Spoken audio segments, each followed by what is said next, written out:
Hi, welcome to our podcast. I'm Paul and I'm here to guide you over the next few weeks and introduce you to some people who are working in housing across Aotearoa, to introduce you to some projects and hopefully to help inform you about what's going on in the housing space, so you can make some choices about the sorts of things you might want to get up to.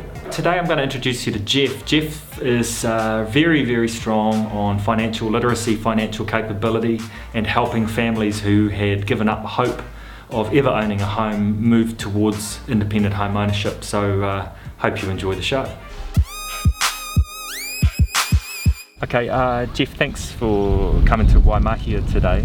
Just interested, because of your work with the Housing Foundation and also the work that you do with the Financial Capability Commission, to understand a little bit of your experience when you're working with families who are thinking about getting into shared home ownership or rent to buy, the sorts of things that are coming up when you're talking with those families around debt and finances and things like that. Could you? Yeah, look, owning a home is a massive responsibility in itself. So when we do come across families, one, when they get an idea of what it takes to own a home, most of the families are struggling as it is with the finances as it is. Being a homeowner is a whole new ballgame. Understanding things like interest rates and paying off a mortgage and all the responsibilities of coming with owning a house, something that needs a bit of time to actually massage in. So are they must be a bit nervous when they first phone you up, or how does that work? Yeah, a lot of them are nervous. I mean, everyone wants to own a house, the dream of owning a house, and you can hear that. It's when you start walking them down that road around how banks look at their finances, and what I find is most families are scared to talk to their own banks about this stuff. They're embarrassed or embarrassed. Afraid, or, right? I mean, when people are showing their bank accounts to banks or to anyone else, it's a personal thing. Yeah. I mean, you can see everything in those bank accounts, bank statements, and it's something that someone needs to walk alongside those families to show them. To work together with them. So that's how it works. What's your approach then once you make contact and start building a relationship with a family? How does that look? What happens? Like everyone in the foundation, we'll get them to fill out an application, and what we'll normally do is that we'll meet with the family. We'll go through the application and go through the stages in terms of what the banks are looking for, our criteria.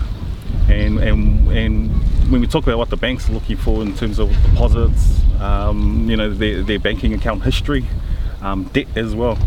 And that's a really big thing with debt. It remains as one of the biggest barriers for a lot of our families to actually getting into a home. So a lot of the families, when you first bump into them, have quite a lot of debt. Yeah. And different types of debt? Yep. Right. Different types of debt, a lot of debt. And the irony is that we're clearing that debt so we can get them into the biggest debt of their life. Right. So it's all a matter of this helping our families just to get the mindsets into a space where owning their own home comes with a lot of responsibility, right, on their finances, and doing it in a way which we're not telling them what to do. Right, so they have a choice. Yeah, they have a choice. It's working alongside with them, and if it's important enough for them, then they make the choice from there whether they want to be a homeowner or not.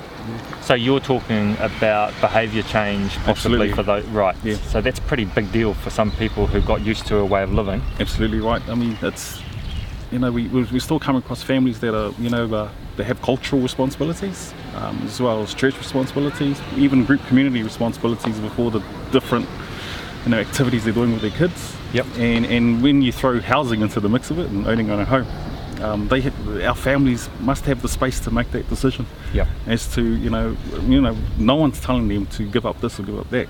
It's how important is this for you? Mm-hmm. And if they think it's as important enough, it's to make that decision. Yep. That's best for their family. Yep. When it comes to their finances, and that's exactly what financial capability is all about.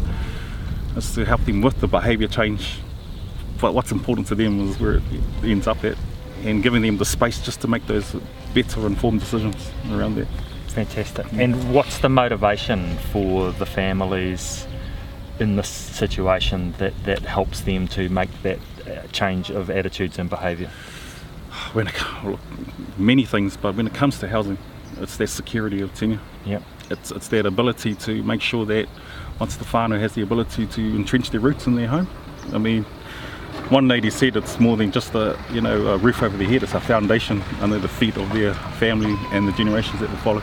Yep. And there's many cycles that the team, what we're doing, not just the Housing Foundation but many other organisations that are doing the same thing. Yeah. That they're breaking cycles. Right. Yeah, they're breaking cycles, changing mindsets, helping families change mindsets, not us. Yep. But helping families change those mindsets is to be able to see what it takes. Yep. To get into their own home. Yeah, and it's building for the future, right? Absolutely. Yeah. Okay. So. Absolutely. Yeah. Yep. Absolutely. But hey, look, that's day one, and we have many families that get the pre-approval. But it's day two about, once you've got a mortgage, the second thing is managing that mortgage. Right. And understand that, with owning your own home comes with all these other responsibilities as well. Yep. And paying rates and paying insurance. And absolutely. Okay. Paying rates, paying on top of everything else as life changes. Yep. And that's the other thing, it's just walking alongside with the families just to be able to help them navigate all that space. Yep. And getting used to owning their home for about a year or two. Yep. And then setting them free. And then and then quietly letting them go. When they're ready. But always being that backstop there if they need that help. Yeah. Jeff, just a few words, if you would, about your personal journey and what brings you and your heart to the work that we do together. Yeah, look, being a financial advisor or working in that financial space, you see a lot of different, depends on what space I'm working in. When I was working in second tier lending, you see a different group of people coming in the door when they were charging high interest rates. And then when you're working in financial planning, you're dealing with a lot of other people when they're dealing with building wealth. There were two different things. And I think where my heart was at that time was why don't more people have access to this? This is a right. It's for everyone to be able to access what we're doing here. You're talking about safe, secure, stable housing, or housing? We're talking even about financial capability, right? And understanding the game that everyone's exposed to, but not many people understand what's happening really around me. Yeah. And that was the big thing for myself is just getting more people aware as to what's going on around them, and then not just those who have the money to pay for that, right? But everyone, Right. And what I found was that, pleasantly found, is that working with places like the Commission and especially with the Housing Foundation as well, is that there's no barriers there. We work with anyone that do want to go into that journey, and if they are willing to put in the hard work, the hard yards with the rest of us, we can get to a certain space, and that's what drew me first of all to what I do normally before I came to the foundation, but also to what we're doing here. It's just giving everyone the right to access that information or that knowledge of what's going on around them, so people can make those better informed decisions and not get left behind. We're a minority to get ahead. Yeah. And that's if I was to wrap that up in 2 minutes, that's probably as best as I can put it. Yeah.